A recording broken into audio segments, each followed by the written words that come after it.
Bizarre Brain Comics.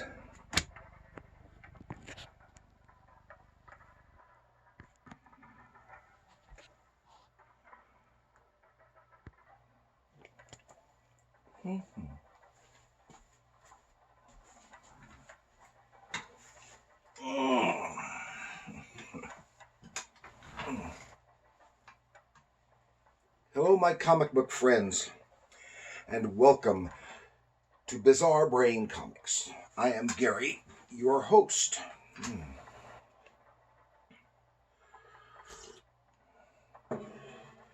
And this is where I like to take a look at some older comics, talk a little bit about the characters and creators, and examine the stories and the art. Hmm. This time I want to go back to, what year was this? 1981 to take us, and then we'll go back even farther to the horrors of World War II with this issue 356 of Sergeant Rock.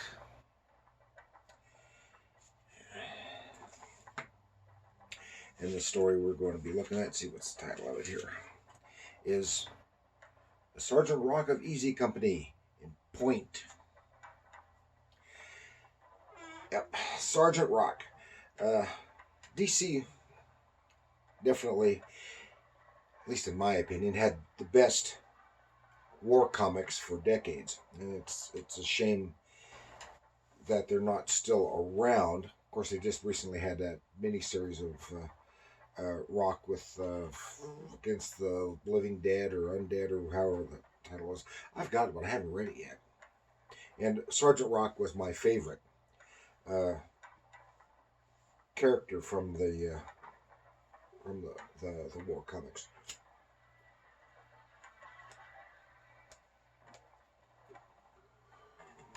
And of course, DC's they had several titles. Our Army at War, which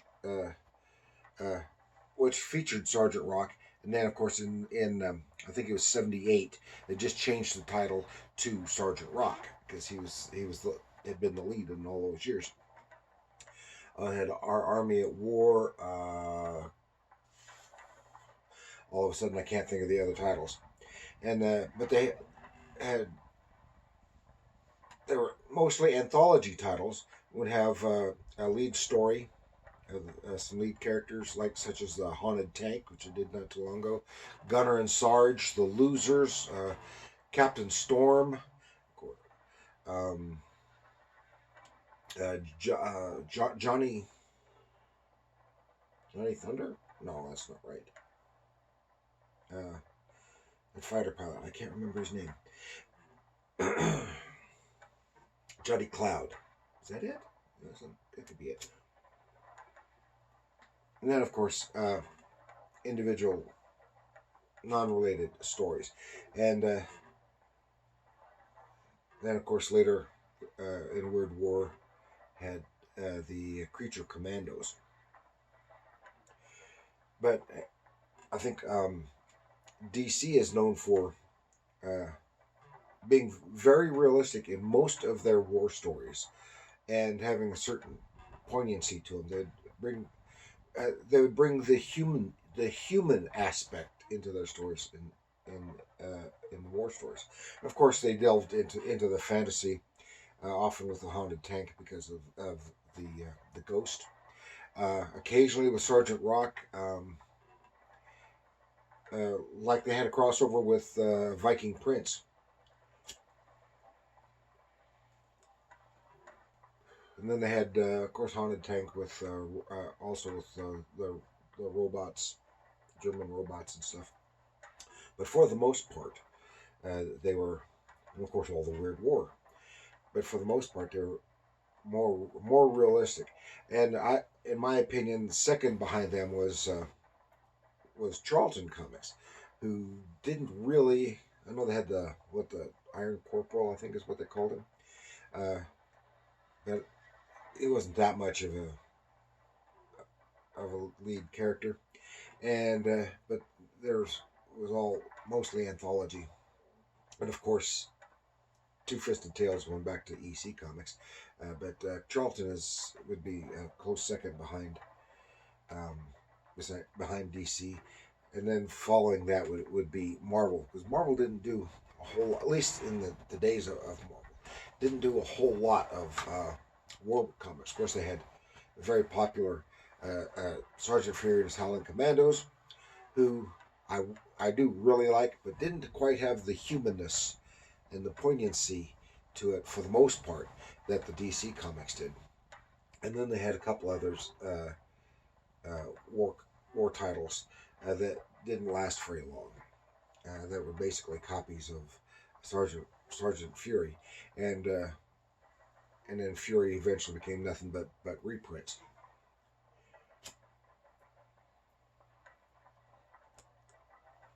And I think part of that, the human aspect that they brought, was largely from the one of the primary war writers was Robert Kanigher and Joe Kubert, artist, writer, and editor, and they really brought the human aspects to it, and it's primarily them. And this story was written by Robert Kanigher, edited by Joe Kubert, and with art by Frank Redondo. So,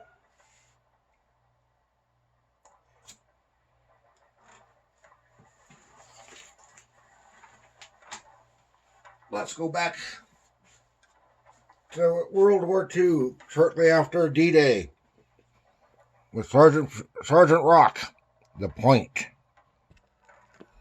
Okay, and here you can see this Joe Kubert cover for this issue of Sergeant Rock, and there's Rock using those famous 50 caliber ammo belts that he wears all the time, just whipping the crap out of these German soldiers.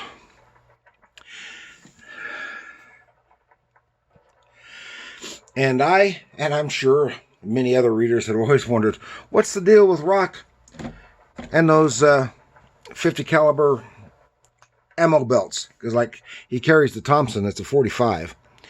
Thompson's submachine gun, it's a 45 caliber.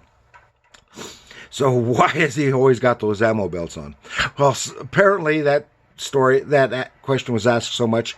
Here they showed us in this story of The Point. Again, this is Sergeant Rock 356 from 1981.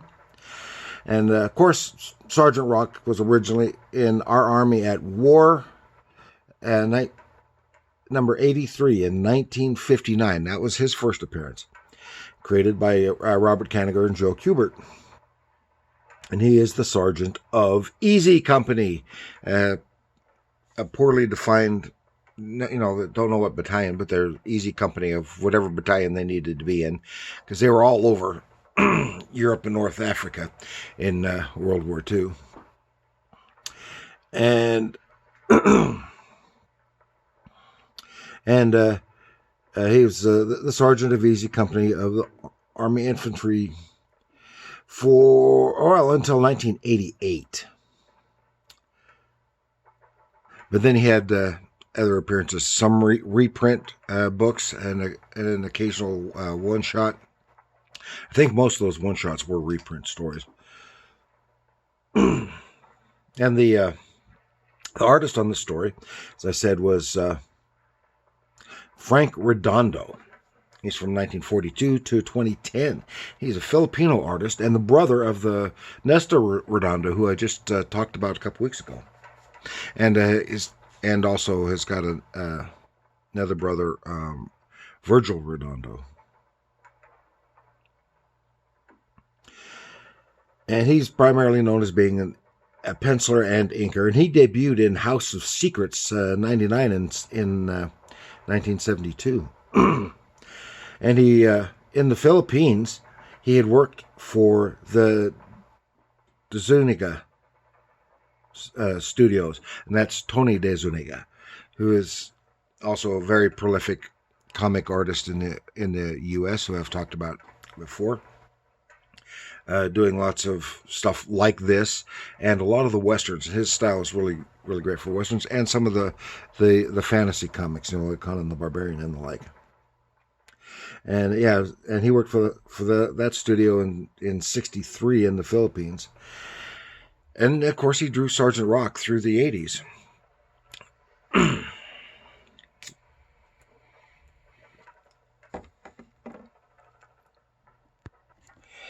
Yep, here we see that cover.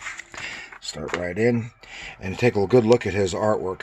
And whether it's intentional or not, there are certain similarities to Kubert's style. Even kind of the figure postures and stuff. And shortly after D-Day, Easy Company is moving it farther into France. And Rock, they're on Easy Company are going out on patrol, and Rock, as he often does, takes point. That means he's in the point, because Rock is in command of this company and of this unit, and he's supposed to have other people take point. He goes off, which is several yards ahead, and is looking out for trouble, and is supposed to draw fire to him instead of to the unit, and to warn people if he spots something. So while he's going out, but he's taking the point, and that's where the title of this comes in. He sees a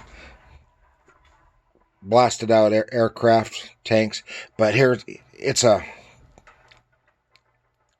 ambush. And they're hiding inside that blasted out tank. And Rock just tosses a grenade over, and he can't get it in there, but the blast, smoke and dust blinds the German, so he can get up close to the tank and just stick his Tommy gun through one of the blast holes and just brap. Shoot the crap out of all these Germans, and then throw a grenade inside, where they got kablooey, and that's that. Now he tells Easy Company to come on by. Here comes some officers. He's getting a new lieutenant. Yeah, Lieutenant Foster. New lieutenant in command. Says, "You're a sergeant. You're not supposed to be in command. You're supposed to have an officer in charge." Well, they have a habit of losing officers, and okay. And Rock is duly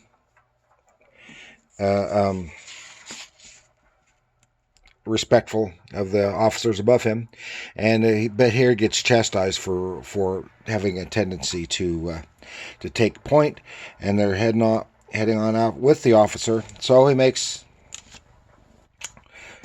Rock was going to take point, and says, "No, send out someone else." So he gets a little sure shot, who should be excellent because of his American Indian upbringing,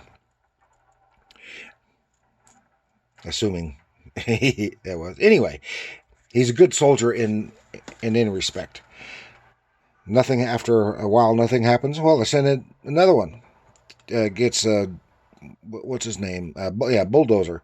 Bulldozer, have him go. And after a while, and it's getting late in the day, and no word back. So Rock and Lieutenant Foster consulting said, "Okay, we're both good." Said, "Well, I'm going to go ahead myself. You can come with me if you want." So they go ahead together, because there's just that little village up ahead, which what they're supposed to be scouting out. And that's odd. It seems pretty deserted, except for this cafe over here. It seems doing pretty good business, and they're looking. Rock's sharp eyes spots German uniforms under the civilian attire. Yep, he knows this is an ambush. And here's his boys had been captured, and they're tied up. They make a desperate attempt. Little sure shot. Make sure they They spot him. Yep, he jumps over the side, lands in the wagon, and rock starts opening up on the Germans. And then Bulldozer, he does the same thing, knocks the guy off the roof, so who's going to be their sniper.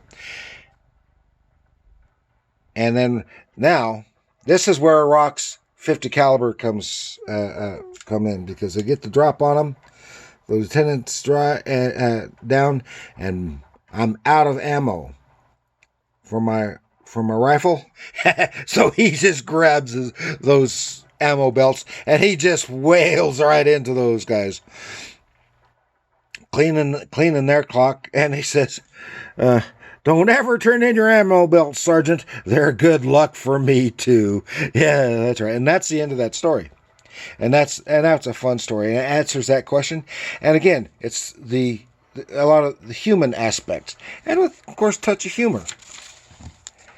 And that's the kind of story you probably would never have seen in a Marvel war comic.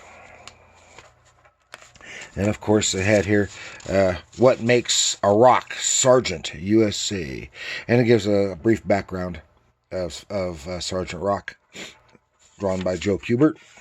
And here's another unrelated story about Guts. This was written by Tom Veitch and drawn by Rick Veitch. This is a little story with this new unit gets this inexperienced unit gets this experienced Corporal Flint, thinking like Sergeant Rock, and he's supposed to be real tough. And he's a real war hero, and he don't like cowards. And he's got these new guys. I'll watch out for you. And they're going to this place where they're doing some recycling. Some the Germans got all this metal and stuff being recycled for war use, and got the junkyard dogs attacking Flint, and the other guys just stand there horrified. They don't know what to do. They're just taking him totally by surprise. Flint takes out the dogs that are attacking him, and then he chastises those soldiers for being cowards. He says, "You guys stay here if you want. I'm going on to check out those krauts." Well, it turns out he was captured. They were beating the crap out of him, torturing him. We find this out because one of the guys goes ahead. He says, it ain't right. We haven't heard back from him yet, from Flint. Well, it turns out, and they finally get the information out of Flint after they broke him. And then, right at the end, they shoot him. But while all this was cover for that soldier who got one of the machines, got a hold of the big magnet and swung it over and right into, got all those German soldiers in one pass of that giant magnet, and took them out. He goes down to help Flint. Well, Flint is dying, but he's still alive, and says, "Oh, okay, I cracked. I spilled it. I spilled my guts. I couldn't believe I'm a coward. Said, but what you did, that was great. You got guts." So they take his body back to the headquarters, and he says, "Tell when they're asked about the death of Flint," and said, he doesn't say anything about Flint cracking under the torture. He says, "Tell the public he fought like a hero to the end. He had guts." And that's where we get the title. And then a little shorter story. This is drawn by called Nameless, The Men of Easy Company, Nameless, drawn by Kubert, written by Kanigher. And this is Rock, as many times. He reflects on other past events about this. Got this one time they had this new replacement, and Rock didn't. They had to go out on patrol, and Rock didn't even get the guy's name, and they were out. So that's why he just thinks of them as Nameless. They're supposed to set up camp here by this river, because they hear that this is the place that some Germans are going to try a night crossing. So they set up there. Got the one guy that happened to be the new guy, Nameless. He's their bar operator. That's a Browning automatic rifle. It's a light machine gun. You get it set up as a nest near the water, and the rest of the units a little farther back in their foxholes. Says, when you see them, if they start coming, you yell for us. Well, pretty soon they start hearing the gunfire. Seeing that Browning automatic rifle, that was a pretty formidable weapon. Smaller, lighter than a heavier machine gun like the 50 caliber. Could be operated by a single individual using 20-round magazines, or as in 1933, it was refit to take ammo belts. So he had virtually inexhaustible supply of ammunition with those ammo belts. And here start hearing the gunfire, and they are pinned down in their foxholes. Fire so heavy they can't get out of their foxholes. Finally, when the gunfire stops, they come up and they find all these corpses of all these German soldiers. They had all been taken out by the new guy, Nameless. And he was there right to the end. He got them all, but they shot him to pieces. Again, the humanness, the poignancy, and the human aspects of these war stories from DC Comics. It was something something you didn't see as much of. And I think it was very strong, very poignant. And that's all I've got for you this time for Sergeant Rock and Easy Company from 1981. Please like, share, subscribe. Share it with your friends who may be aficionados of World War II, or just like Sergeant Rock, or like the war comics. Because as I said before, when I was a kid, the war comics and westerns were pervasive in my house. Probably more so than the superheroes were. And leave a comment. Do you like Sergeant Rock? What do you think about him whaling into those guys with his those ammo belts? And do you think I'm right when I talk about the poignancy and human aspect in the field of war in the DC Comics? Let me know what you think. And that's all I've got. And remember, comics are art.